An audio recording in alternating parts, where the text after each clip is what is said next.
Facebook just released a blog post basically talking about all navigating the changes and improving the performance and measurement since the iOS update and a few other different things. And I wanted to basically go through it with you guys and also give our respective work with our clients and with ourselves. So here we go. Alright, so it starts off. We understand that last quarter and last year is a very busy and important time for you and your business. This year in particular, we've been trying to execute marketing plans while navigating a sea of platform and privacy changes across the entire online advertising industry. We are here to help you understand these changes and optimize performance in this new environment. Basically, what they're talking about here is stuff that happened in the European Union. They were talking about the different privacy changes over there, and then also the iOS update was probably the biggest one that had the impact on most people. Alright, so we've heard from many of you that the impact on your advertising investment has been greater than you expected.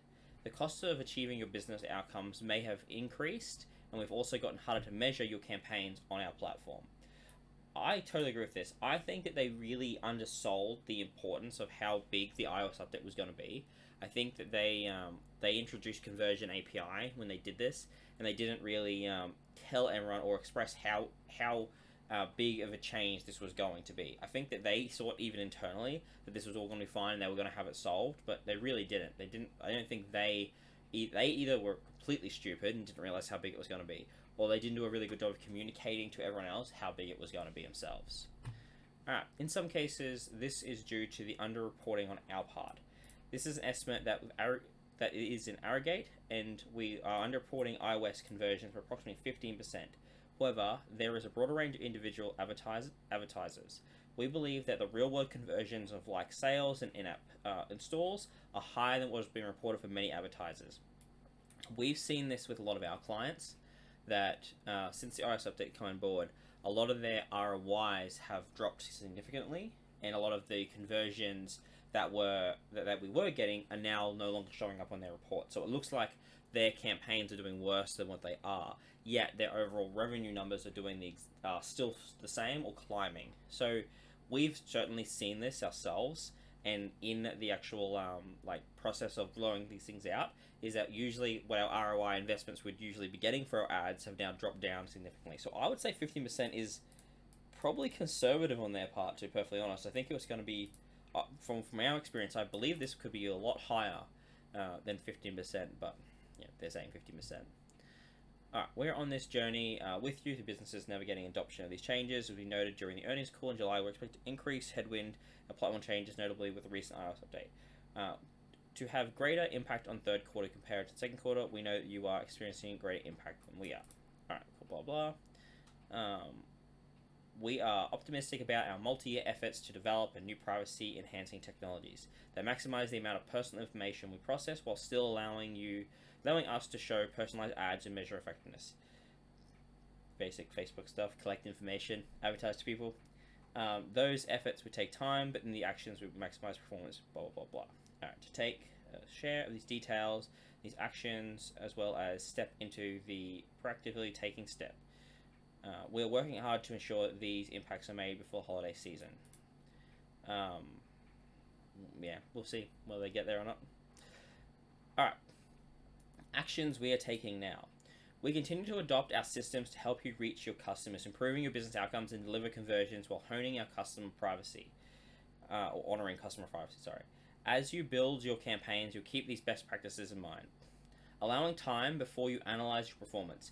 Given the nuances of delayed data in our modeling reporting, considering waiting 72 hours or the full length of the optimized window selected before evaluating the performance of conversion optimized campaigns. Daily assessment is still possible campaigns, but waiting will ensure you get the most accurate picture of performance. This has been probably the biggest change that we've found to be, well, the most annoying change that we found. So a lot of times when we would look at our campaigns before, we would do a 7-day report. So how was our campaign travel over the last 7 days, basically? And they were fairly accurate. So when we want to look over that period so we can say, okay, are there changes we want to make, or is this campaign working, not working, before we've let it run for like a month and then not gathered any data, basically. It allows us to be a lot more sort of quick with our changes and with our decision making. This has really thrown a spanner in the works, because we're noticing that the difference between like the 3-day report that's it's not getting much data, and then after that we've seen things jump from like 3 times ROI to like 15 times ROI once the data comes in, and it's really frustrating to see a campaign and you go, oh, this campaign might be not doing super well, and then literally the next day you look at it and it's smashed it. And having that real-time data is, or not having that real-time data is quite frustrating, we've found. To be honest, I don't know how Facebook's going to get around this. Obviously, they're using basically machine learning and modeling data basically to come up with this. Some of these like data points, which apparently have been doing for a long time, but now they have to tell us. So yeah, this will be a frustration, but the only advice I can give is sort of take your 7-day reports with a grain of salt now.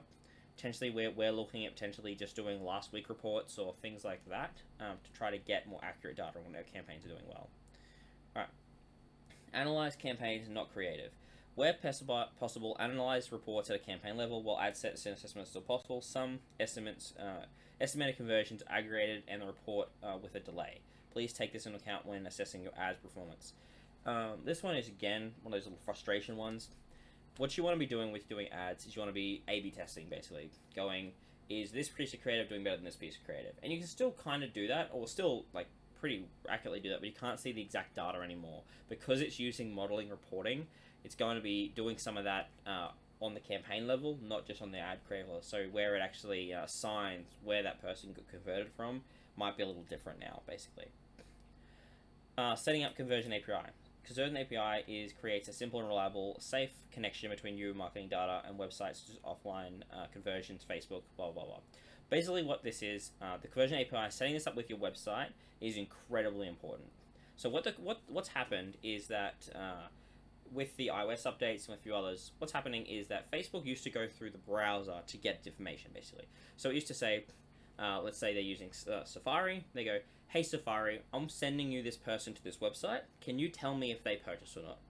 And now Safari's, like, by default turning that off.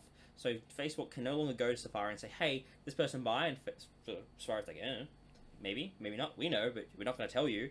So Facebook's, to get that data, what it's wanting to do is set up a Conversion API. So basically it's cutting out the need to go to the actual browser itself, and you get the data straight into Facebook servers. So instead of asking Safari, did the person buy, Facebook will say, hey, we're sending someone with this tag on them to your website, and the website will then, the Facebook will then ask the website and say, hey, did this person purchase? And the website will then tell Facebook directly that whether the person purchased or not. It's still not perfect, and it's still not like going to gather all the data and everything around someone as accurately as it did before, but it's definitely something that we've seen. We've implemented Conversion API with some of our clients, and massive increase in like the amount of like data that we're now collecting on our advertisings, where before we were missing so much of those purchases and so many of those events that were occurring because of our ads but weren't being accounted for, basically. So incredibly important to set this up. There's a lot of the apps and things like that are integrating it in now too. So if you're using something like WordPress, this is pretty simple to set up. Alright, configuring web events using aggregated event measurements. Basically, this means that before, again, we're talking about like accurately measuring data and measuring things. What was happening is that Facebook would basically collect everything on someone. So the person would go to the website and they would do a million different things, and Facebook would collect all of that data, basically, and then put it back into their algorithm. With a lot of the changes that have been made now, basically what has to happen is we now have to prioritize as advertisers, okay, what events do we actually need to know, and what events do we actually want to measure now? Because I believe it's up to like 8, I believe, don't quote me on that, but I think it's like 8 different events that you can actually measure now that are allowed to be measured through the actual platform.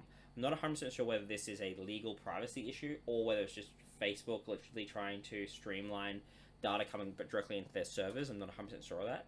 But what you can do is you can set up these 8 sort of parameters and say, I want to measure add to carts, landing, like what pages that people are visiting, how many pages they're visiting, what are they clicking, and purchases. But the problem is that purchasing will now be between a certain like monetary range. So if you want to get more accurate on that, what you can do is you can say select 3 things and then put like 4 different things into purchasing, and select the different ranges basically you want to measure in that. I don't know if that made any sense, but good luck. we can release something on that later if you have any questions on that. Alright, follow learning phases, best practices to help delivery systems, learning the best ways to deliver your ads. Uh, this is something that is critical and a lot of people don't do. So basically what they're saying is that you need to exit the learning page sooner by consolidating ad sets. So basically this is, instead of having like 15 ad sets on a campaign, and we're splitting that campaign across all those ad sets, you got to remember that the actual learning happens on the ad set level, basically. So when someone has to get 50 like events to happen before the actual machine learning that Facebook will do, will pull that out of learning. It's a rough guideline, but that's basically what will happen. So if you have, say, 15 ad sets, but you don't have a big enough budget to support those ad sets, you won't have enough budget going into each one of those ad sets, and therefore you won't be able to get those 50 events getting across. Another way that you can sort of get things out of this is that by basically increasing, obviously, your budget, so you increase that budget, but by also changing what you're actually asking Facebook for that event to measure. So if you're asking for purchases, but you're purchasing on a very, very high, say, ticket item that might not get enough conversions to match that thing, then potentially consider doing add to cart, or even, like, I wouldn't super suggest this, but visitors in some sense, if you're doing like conversions, can still be an okay way to measure that, to get that data. Because it's more important that you tell Facebook, hey, this is what we want to achieve, and Facebook gets out of that learning stage, or otherwise, if sometimes in the learning stage you can just waste a hell of a lot of money in there. Alright, consider all tools available. We consider all measurement tools available to you. Facebook during the period is basically just setting up measurements in your business, and continue test and learn. Through testing and new bidding formats, strategies, we can identify what is working today and evolve over time. Is just basically testing and trying out different marketing techniques and things like that. Awesome. Alrighty, what are the actions we're taking now? We are focused on improving campaign performance by adapting in new areas of targeting, optimization, delivery, and measurement, even within the increased limitations of facing our industry. Some examples of work include improving conversion modeling. We've dedicated time and resources to increasing conversion reporting accuracy, with a focus on mitigating the challenges brought to you on these platform changes.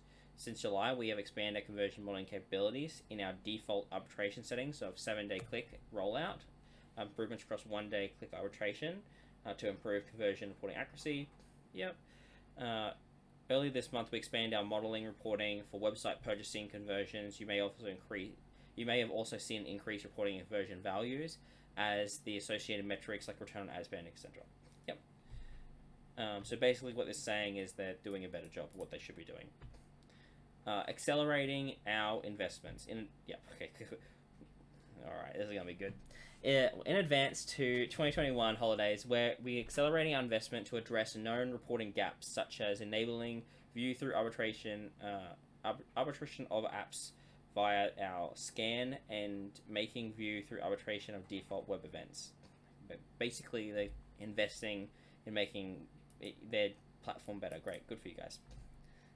Good job, Facebook. Tracking web conversions. We're launching capabilities to allow advertisers to track web conversions even when they don't own the top level website, as in marketplaces where a lot of small business owners sell goods under. This is fantastic. This is something that is like, when this releases, is going to be amazing, because a lot of times, like, you're sending someone, let's say you're on Amazon, for example, and yet you want to track your people going across to Amazon. Well, that can be incredibly difficult if you don't have the actual allowed to, like, place your pixel and place your tracking through them, and especially with the changes that are made now, getting the conversion API, like, if they can, however they achieve this is going to be fantastic. I assume they're going to achieve this probably through some sort of API on their end, so it won't be across all websites that you don't have marketplace, like all websites are going to be probably the big ones.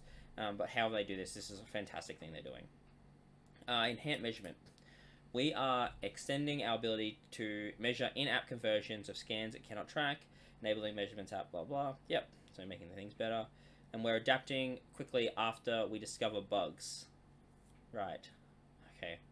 We recently fixed a bug introduced by a change in the scan network, as resulted in the underreporting approximately 10%, and shared with our advertisers. We expect the changes to be made correctly and things. Okay. This one a little bit bugs me.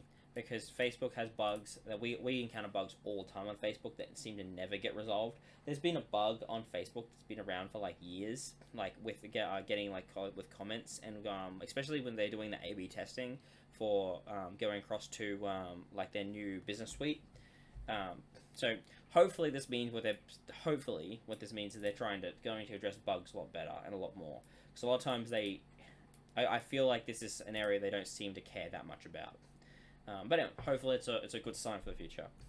Alright, we are confident in the actions above will continue to provide even more value to you over time. Our top priority is making sure that you are able to reach the current and new customers to drive your marketing objectives and measure the performance of your advertising campaigns while helping you honor customers' choices around privacy. Over the coming months, we will continue to introduce new tools to help further help with the delivery effectiveness and measurement. As we will learn to adapt right alongside you, we're committed to share what we are building in real time. Yeah, so overall, I think this is a very good step in the right direction. I'm glad they're finally addressing some of these different things that have been frustrating, like us anyway, for the last little while. And hopefully this means you're going to be communicating a lot more with it. And they're going to be fixing some of their bugs and going to be addressing a lot of these issues. I feel like they must have been working behind the scenes, obviously, with a lot of this before. But yeah, hopefully this means it's a really good step in the right direction. So, yep, hopefully that was a good overview of everything that we went through in this thing. And yeah, thank you very much, team. Bye.